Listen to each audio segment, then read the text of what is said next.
Interrailing is an amazing experience. Being able to see countless European villages, towns and cities with just one ticket is incredible value for money and so much fun.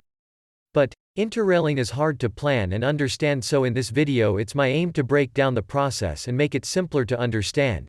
I will give you a route suggestion with stops I really enjoyed, tell you what to bring and tell you what to do once out there.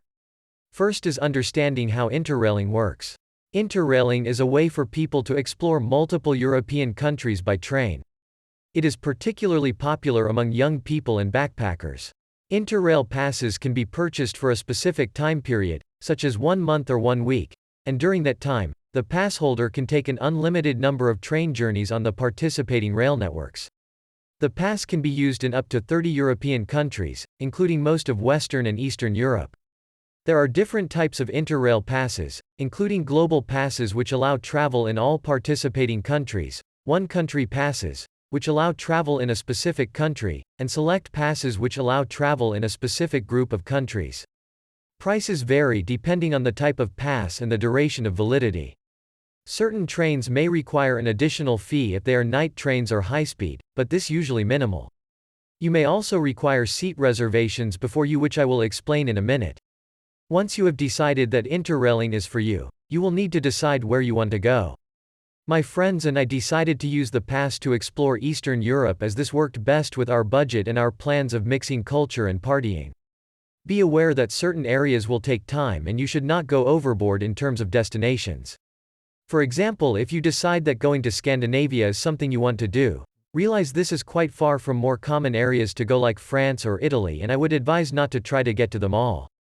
To give you an idea of a good route for a 10 travel days pass, we went Bucharest, Budapest, Zagreb, Lake Bled, Bratislava, Krakow, Prague, Berlin, Amsterdam and London.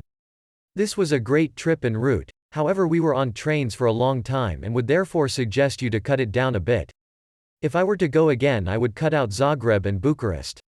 From this route I will tell you the most amazing places we went to were Budapest for its affordability and incredible nightlife, Lake Bled for its chilled vibes and insane scenery, Krakow for its history and nightlife, and Berlin for a modern and exciting location. Our trip that lasted 3 weeks ended up costing us around €1,500 total with one flight, reservations, hostels and food.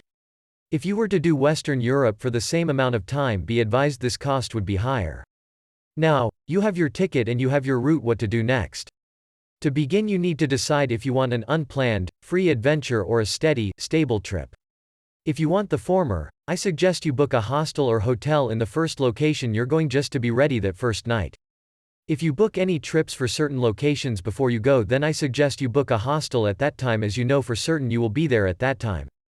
Just so you know, an unplanned trip is often more expensive as you can't spend the time finding the best deals, but they often lead to the best memories.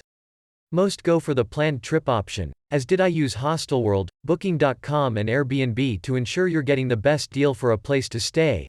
In some places such as Bratislava we found an apartment was cheaper than any hostels. Before you book anywhere, ensure you go on the hostel or hotel's direct website, as you may get free breakfast or a better deal. In terms of trips, I suggest you try your best to avoid overbooking. Only book the trips you really want to do, as plans change and moods change.